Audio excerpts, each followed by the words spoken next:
Hello viewers, আসসালামু আলাইকুম। আশা করি সবাই ভালো আছেন। আজকে এক অন্যরকম ভিডিও নিয়ে আপনাদের মাঝে ফিরে আসলাম। একটু শেয়ার করব পারিবারিক কথা। অনেক কষ্টের সাথে বলতে হচ্ছে যে আমার বড় ভাই এই পৃথিবীর মায়া ত্যাগ করে আমাদের সবাইকে ছেড়ে এই দুনিয়া ছেড়ে চলে গেছে। আজকে খবর পেলাম 12টা বাজে, তাই বাড়ির উদ্দেশ্যে রওনা দিয়েছি। আমরা 6 ভাই 3 বোন। 6 ভাইয়ের ভিতরে 5 নাম্বার ভাইটা 2 বছর আগেই আমাদের সবাইকে ছেড়ে এই পৃথিবীর মায়া ত্যাগ করে চলে গেছে এই দুনিয়া ছেড়ে। আর গতকালকে আমার 6 নাম্বার ভাইটাও আমাদের সবাইকে ছেড়ে চলে গেছে। খবর পেলাম, খবর শুনে যত তাড়াতাড়ি সম্ভব বাসা থেকে বের হয়ে গেলাম গ্রামের উদ্দেশ্যে। এখন আমি পদ্মা সেতুতে আছি, পদ্মা সেতুর উপরে আর কি গাড়ি দিয়ে যাচ্ছি। যদিও আমার এই ভাই অনেক অসুস্থ ছিল, 3 মাস মেডিকেল ছিল, পপুলারে ভর্তি ছিল। তারপরে সেখানেও আমরা গিয়েছি, মেডিকেলে দেখেছি। ঢাকাতেই আমার ভাই শেষ নিঃশ্বাস ত্যাগ করেছে, কিন্তু মেডিকেল থেকে অ্যাম্বুলেন্স করে গ্রামের উদ্দেশ্যে আমার ভাইকে নিয়ে যাওয়া হচ্ছে। আর আমরা খবর পেয়ে ভাইরা বোনেরা যেখান থেকে পারছি গ্রামের উদ্দেশ্যে ছুটে যাচ্ছি। আমরা গাড়িতে যাচ্ছি, আল্লাহর রহমতে 3 থেকে 3.5 ঘন্টার ভিতরে বাড়িতে পৌঁছে যেতে পারবো ইনশাল্লাহ। শরীয়তপুরের ভিতরে আমাদের গাড়ি ঢুকে গেছে, গ্রামের ভিতরে আর কি। কিছুক্ষণের ভিতরেই আমরা বাড়ি চলে যাব। আমাদের সবারই মনে করতে হবে এই দুনিয়ার মায়া ছেড়ে একদিন আমাদের সবারই চলে যেতে হবে।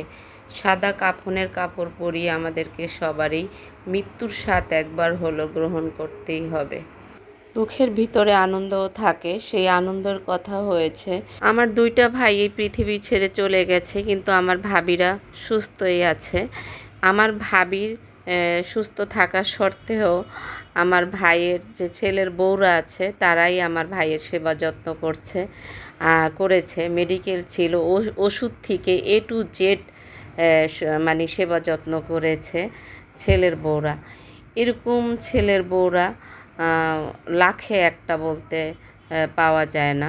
আমি বলবো সবাই আমার ভাতিজার বউদেরকে দোয়া করবেন, ওরাও যেন ওদের পরিবার নিয়ে এভাবে ভালো থাকতে পারে, সুখে শান্তিতে বসবাস করতে পারে। এরকম বউমা যেন প্রত্যেকের ঘরে ঘরে একটা করে থাকে, তাহলে আর শ্বশুর শাশুড়ির কোনো সেবা যত্নের অভাব হবে না। আমরা তো আত্মীয় স্বজনরা অনেক খুশি বৌমাদের উপরে। আমার ভাতিজারা 2টাই আছে প্রবাসে, সৌদি আরব। শেষবারের মতো বাবার মুখটা দেখতে পারে নাই, দুঃখের কথা।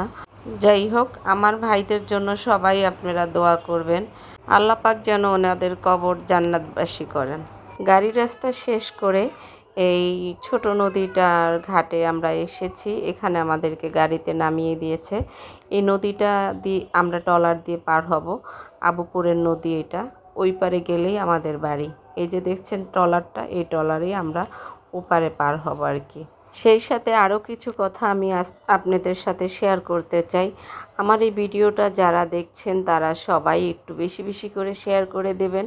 আর যেই সন্তানরা মায়ের স্নেহ ভালোবাসা আদর ভুলে গিয়ে বাবা মার কাছ থেকে দূরে থাকতে চায়, সেই সন্তানদের উদ্দেশ্যে আমি বলছি, সেই সন্তানদেরকে বাবা মার মৃত্যুর খবরটাও দেওয়া উচিত না। মাটি দেওয়া তো থাক দূরের কথা, কবরের মাটির থেকে তাদেরকে বঞ্চিত করতে হয় সেই কুলঙ্গার সন্তানদেরকে। কথায় বলে না, দুষ্ট গোয়ালের চেয়ে শূন্য গোয়াল অনেক ভালো, এটা আমি বলছি। মায়ের যত খারাপ হোক, মায়ের গর্ভে সন্তান তিল তিল করে মায়ের রক্ত খেয়ে সন্তান এই পৃথিবীর মুখ সেই সন্তান বাবা মাকে ভুলে গিয়ে দূরে থাকতে চায়, তাহলে বাবা মা কেন পারবে না সন্তানকে ভুলে যে দূরে থাকতে? মা সারা জীবন চিরদুঃখী থাকে, রাতের আধারে কাঁদে। যাই হোক, আমরা বাড়িতে চলে এসেছি আমার ভাইয়ের। এটা হলো আমার ভাইয়ের বসত বাড়ি, পুরান বাড়ি।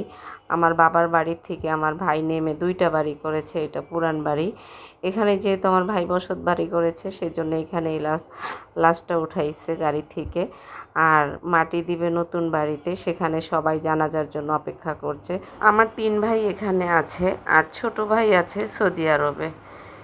আমি কোনো ভিডিও বাড়িতে ঢোকার পরে শ্যুট দিতে পারিনি, যেহেতু লাশটা ঢাকা থেকে নিয়েছে আত্মীয় স্বজনে ঘরে ভরপুর। আমি যে ব্যাগ থেকে মোবাইলটা বের করে একটা শ্যুট দিব সেই উপায় ছিল না। শেষবারের মতো শুধু আমার ভাইয়ের মুখটা দেখার সময় আমি একটা ভিডিও শ্যুট করেছি। যাই হোক, আল্লাহ পাকের অশেষ মেহেরবানিতে ভাইয়ের মুখটা দেখতে পেরেছি। দেখে আমরা ঢাকার উদ্দেশ্যে রওনা হয়েছি। কালকে সকালে আমার মেয়ের এক্সাম আছে, তাই আমি আর বাড়িতে থাকতে পারিনি। সবাই আছে, ভাই বোনেরা, আমি চলে এসেছি। আজকে পর্যন্তই। সবাই সবার জন্য দোয়া করবেন। রাস্তায় অনেক বিপদ আপদ হয়েছে, অনেক বৃষ্টি ছিল, অনেক যানজট পার হয়ে তারপর রাত 1টা বাজে বাসায় ফিরেছি। আলহামদুলিল্লাহ, আজকে এই পর্যন্তই।